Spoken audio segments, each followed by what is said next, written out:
Hi there, Steve here. Today I'm going to introduce the discussion that I had with Daniel Candido of Brazil, who was the winner of the contest we had where people had to submit, a question what they would like to ask Steve if they had a 30-minute chance to speak, with me and ask questions about language learning or language.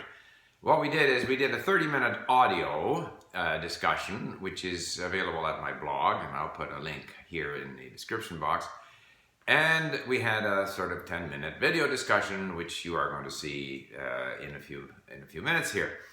Daniel lives, I don't know the geography of Brazil very well. He lives in the interior.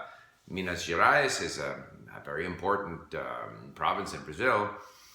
And he lives near the city of Belo Horizonte. You'll hear this in the interview. He's been, like everyone in Brazil, he had English at school, but didn't learn very much. But for the last 8 months, he has applied himself to sort of predominantly an input-based method of learning. He also discovered Mairo, I think his name is Vergara, who is a Brazilian that I knew, and we've communicated, and we share the same views on input-based learning.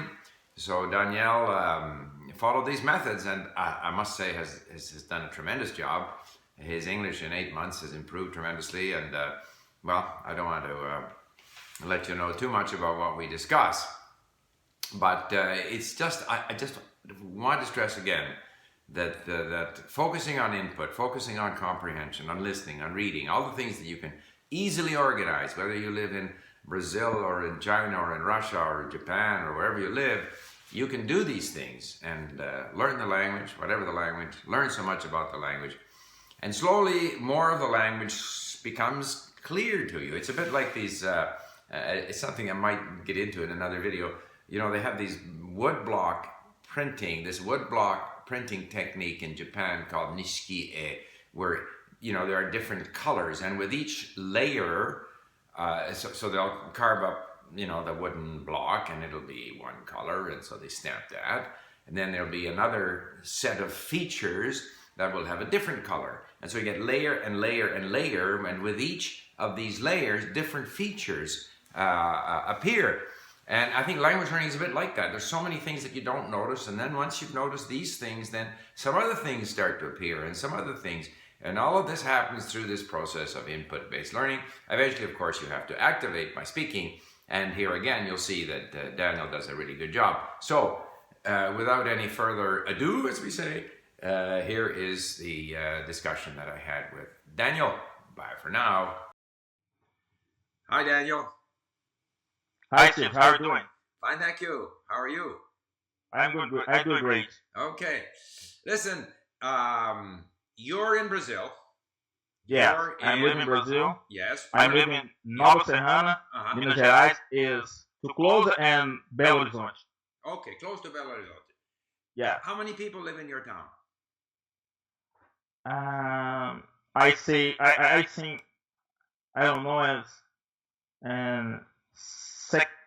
16 million people. 16,000. Yeah. 16,000, right? No. Yeah. 16,000. Okay. Yeah. And so, how long have you been studying English? I'm studying English in about 8 months. 8 months. Wow. I studying like every person in Brazil studying. I have 2 parts in my studying English. The first part I studying. I guess I started really like in 5th grade and high school, something like that, resulting in, say, quite a small practical knowledge and ability, and where in this last 8 months, I don't know, 9 months, I think the best method that I use, and I studied the method your friend, Mario Vergara. Yes, Mairo, I know him, yes. Yeah. Right. And I don't know, I think 1 month ago, I started going my practice to speak because my goals, it was only understand at first, and after that, I can try speaking because I think if if you understand that people said, if more far more likely you use the language because you absorb the language, you you you expose the language, you will take that people said, and suddenly you able to understand, able to communicate another person. Right. You know, it's very interesting. I completely agree with you, and I've studied quite a few languages. And a couple of comments. First of all, you for 8 or 9 months, your English is very, very good.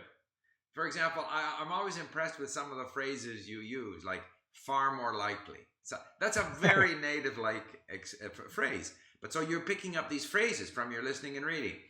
So that's point number one. You're doing very well. Point number two, when you learn based on input, you just continue to improve. You just can. So in another 8 months, when you will have listened to much more, read much more, you know, your English will just be that much better.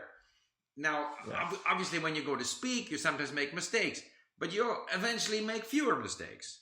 You know, so I think you're on the right path. I'm very impressed. It's glad to hear. Yeah.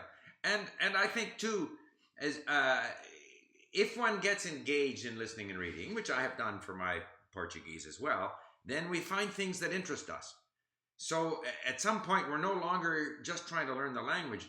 We're in fact learning other things through the language. You know, when I listen to those podcasts from that radio station in Sao Paulo, I'm learning about life in Brazil. I'm learning about some of the issues in Brazil. So we learn more than just the language. But as we learn these other things, our language improves. Right. Good. So it's fun. So I have some questions about learning the language.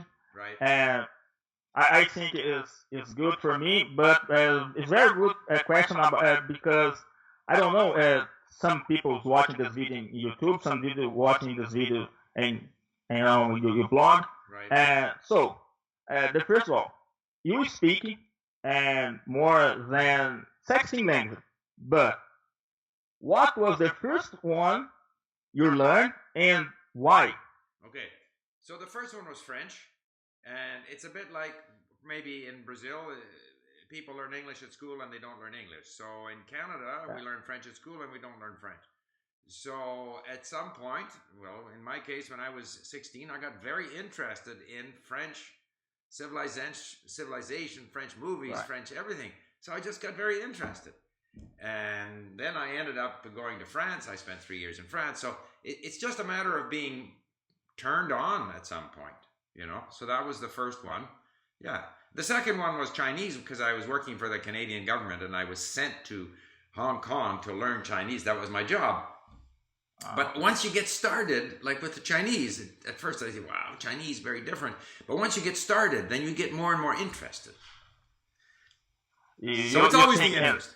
And Chinese is what's the more difficult and how long you did? You think is Chinese is more difficult language you're studying is how time or not?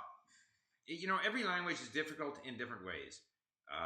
With Chinese, the biggest difficulty is the characters because that's just a lot of work. You have to learn all these characters. That's just every day you have to put in the time. And the tones, which creates a bit of a problem both in comprehension and in pronunciation because each sound can have 4 different tones. But the grammar is very easy. There's no subjunctive in the tenses don't change. I go today, I go tomorrow, we go, you go, they go, everything, nothing changes. The grammar is very easy. So yeah, it's difficult, but you know, it all comes down to your motivation. Yeah. You studying like me, I studying using the method input. Mm-hmm. But how did you get this method? You know what? I just realized. So it's funny. I never talked about it in terms of an input-based learning. I hadn't read Krashen. I hadn't even met Myro, you know. However, if I think back, when I learned French, all my learning in the classroom, I could still only just kind of put words together. Even though they focused on grammar, I really couldn't use the grammar. Then I got so interested in French that I watched movies and I tried to meet people. And so really it was through input, and I started reading. The same with Chinese. I learned Chinese in 1 year. I was a diplomat. So there were other diplomatic students. They took 2 years. I learned better in 1 year than they learned in 2 years. And the reason is that I read so much more than they did. I listened to so much more than they did.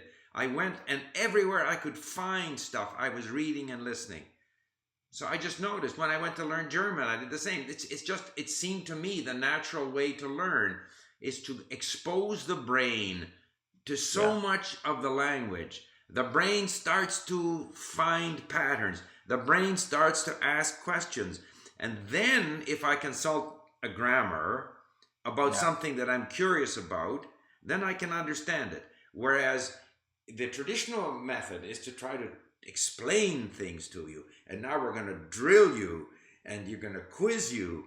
And I personally, I resist that. So it's just something that naturally developed. And then, in the last 10 years, I've discovered that there are people like A.J. Hogue, Myro, Stephen Krashen, and others who push the idea of input-based learning.